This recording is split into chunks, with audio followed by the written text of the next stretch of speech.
Ya, langsung saja Mas Fitra. Tadi kita sudah membicarakan mengenai arah APBN. Tadi Bu Yasti juga sudah memberikan masukan. Kita coba bedah dari pertumbuhan ekonomi dulu. Ini cukup ambisius, 5,2% sampai 5,8%. Apalagi kalau kita lihat kuartal 2 kemarin baru disampaikan BPS 5,12%. Tentu makin optimis ini pemerintah. Tapi kalau kita melihat lebih jauh lagi, ada beberapa tantangan-tantangan baik itu domestik, aktivitas bisnis melambat, kemudian daya beli masyarakat. Kalau kita lihat ke eksternal juga tensi dagang global dan juga perlambatan harga komoditas. Seberapa realistis sebenarnya pemerintah bisa menjelaskan kalau target ini possible gitu? Ya, jadi kalau kita lihat untuk tahun ini kuartal 2 kita mencapai 5,12%. Salah satunya hikmahnya adalah ketika kita mampu untuk menggeser sumber pertumbuhan ekonomi. Ya, sebagaimana yang saya sampaikan tadi, PMTB aktivitasnya bisa sampai 6,99%. Nah, oleh karenanya kalau kita lihat ke depan, kita tidak hanya bisa membatasi diri dari sektor konsumsi saja.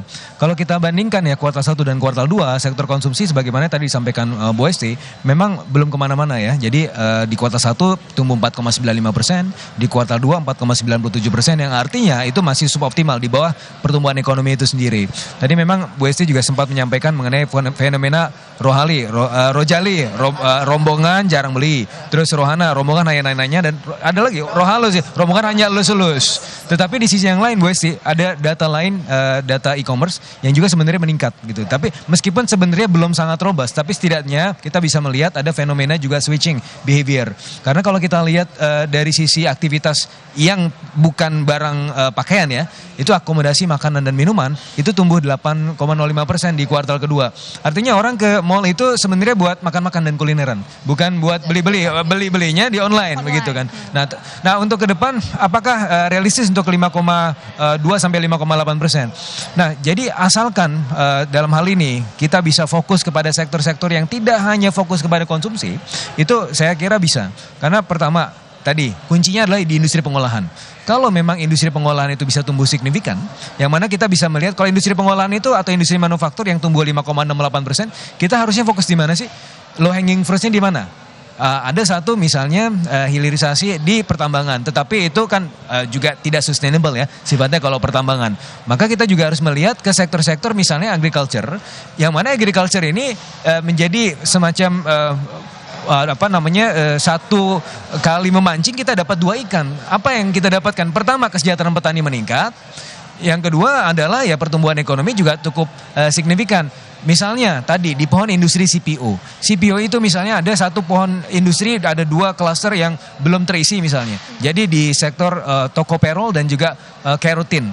Yang mana itu belum ada investasi sama sekali. Tapi kalau ketika misalnya investasi minimal 0,11 billion US dollar saja, itu bisa menghasilkan efek multiplier 126 kali. Itu salah satu contoh saja di pohon industri CPO yang sudah established, dan bahkan untuk Uni Eropa sudah mengakui bahwa CPO kita sudah masuk kategori produk yang renewables, bukan lagi produk yang mengancam gitu kan. Dan ini juga cukup menarik karena ada peningkatan peminatan ya kepada investor asing masuk ke industri kita, terutama ke equity market, masuk ke sektor-sektor yang juga terkait CPO. Nah, ini juga merupakan salah satu indikator bahwa sebenarnya ke depan ada banyak sumber pertumbuhan ekonomi di selain konsumsi gitu kan. Nah, di sisi yang lain kita juga melihat bagaimana program prioritas pemerintah ya yang tadi juga disampaikan oleh Presiden. Untuk tahun ini saja sudah ada 986 triliun yang fokus kepada prioritas masyarakat. Presiden selalu menyatakan ya bahwa yang paling penting masyarakat makan. Nah, itu apa refleksinya? 986 triliun fokus kepada masyarakat dan peningkatan kesejahteraan masyarakat. Memang itu kalau kita lihat ya dalam kenyataannya dalam beberapa tahun terakhir, memang masyarakat masih tertinggal. Bu Esti juga pasti sudah melihat ya di Komisi 10 terutama ya, bagaimana indeks kualitas hidup, bagaimana juga tingkat pendidikan masyarakat kita masih di bawah rata-rata. Dibandingkan dengan Vietnam saja kita jauh tertinggal.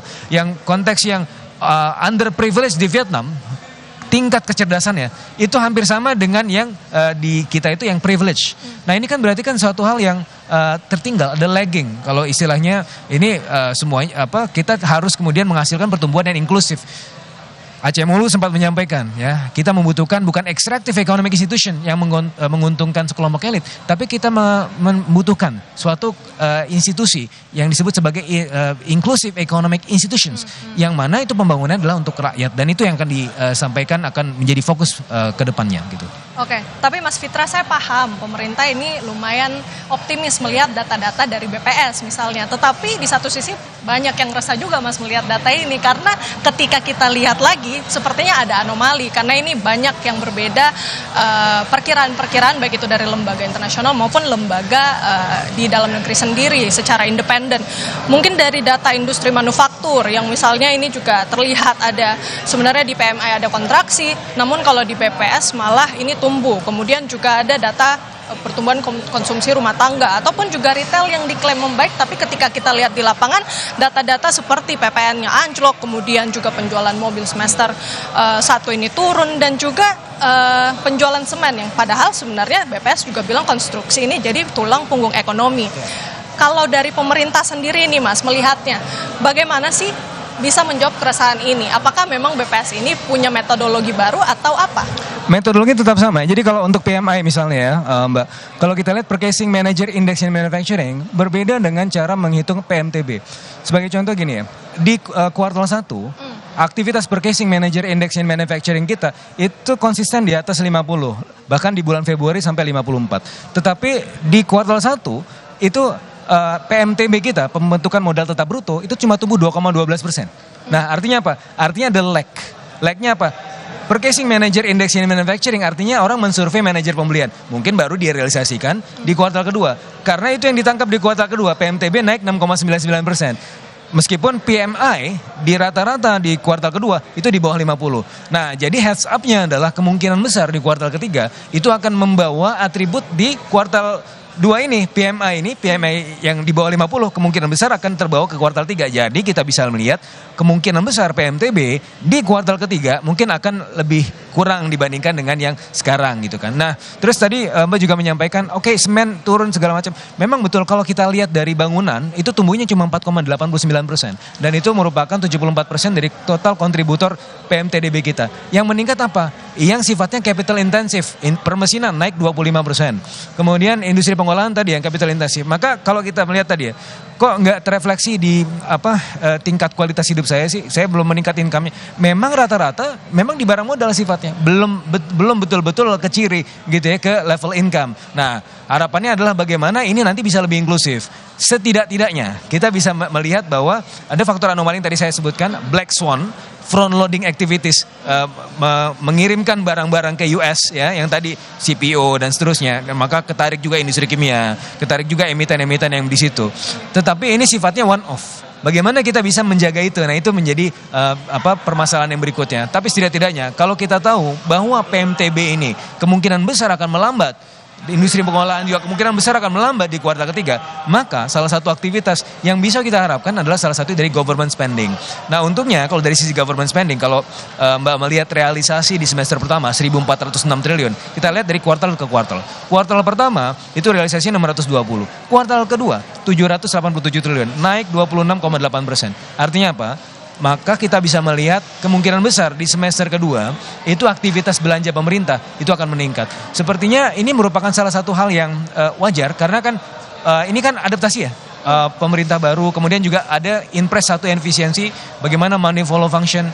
Pak Presiden tadi sudah menyampaikan, masa ada ATK 44 triliun ditemukan, itu kan harusnya kan untuk prioritas-prioritas pembangunan yang lebih signifikan. Salah satunya mungkin di kuartal kedua yang kalau kita lihat, stimulus 24,4 triliun saja, itu yang masuk fokus ke bansos 11,9 triliun, masuk ke bantuan subsidi upah 10,7 triliun, masuk ke subsidi transportasi 0,95 triliun dan 0,65 triliun untuk tol. Itu semua apa? Untuk kemudian meningkatkan potensi disposable income di kuartal kedua dibandingkan dengan belanja 44 triliun misalnya tadi di ATK.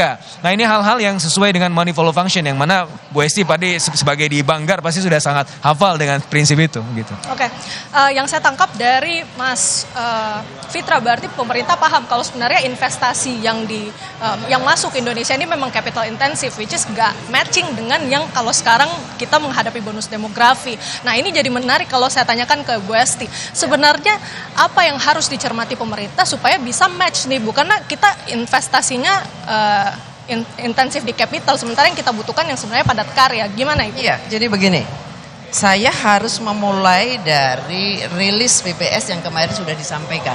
Bagaimana BPS di dalam data-datanya menyampaikan bahwa, saya kembali ke angka kemiskinan yang sudah 8,47. Tapi sudahkah kita pelajari dengan detail dari angka 8,57 itu bagaimana dengan Gini rasio? Oke, Gini rasio juga turun. Tetapi kita lebih konsentrasi lagi.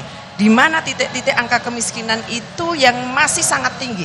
Kalau kita bicara angka kemiskinan sangat tinggi, kita boleh mengatakan misalnya di NTT yang masih 19, sekian %, kemudian juga Papua dan beberapa daerah yang lain, bahkan kalau di breakdown ke kabupaten kota, masih banyak kabupaten kota yang angka kemiskinan, persentase kemiskinan juga sangat tinggi.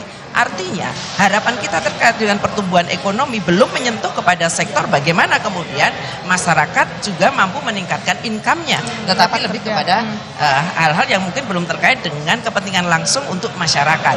Nah, inilah yang kemudian kami semoga hari ini akan terjawab kegelisahan kami ketika kemudian kami mengatakan bagaimana dengan daerah 3T, daerah yang tertinggal secara ekonomi maupun pendidikan. Apakah itu ada? Sangat nampak itu ada. Kita boleh optimis lalu kita meningkatkan bagaimana pertumbuhan ekonomi kita, tetapi itu kalau kemudian membuat Gini rasio kita semakin jauh, ya saya kira semakin tinggi. Tentu itu tidak menjadi hal yang diharapkan oleh masyarakat. Belum bicara pendidikan. Baik, kita bicara soal sekolah rakyat. Yang sekolah rakyat ini saya kira cukup menarik untuk kita cermati. Yang sudah berjalan beberapa titik. Kemudian juga ada sekolah unggul Garuda. Lalu ada revitalisasi 14.000 atau 13 ditambah sekian ribu untuk pendidikan. Nah ini saya kira juga akan menjadi perhatian utama kita, concern kita. Apakah betul itu akan mampu direalisasikan? Gitu. Oke, akan sangat menarik kalau Mas Fitra sudah punya jawaban untuk mengakomodasi pekerjaan-pekerjaan untuk bisa menambah income dari masyarakat, tapi bisa disimpan dulu. Kita jeda sinak tetap di laporan khusus pidato Presiden era APBN dan Nota Keuangan 2026.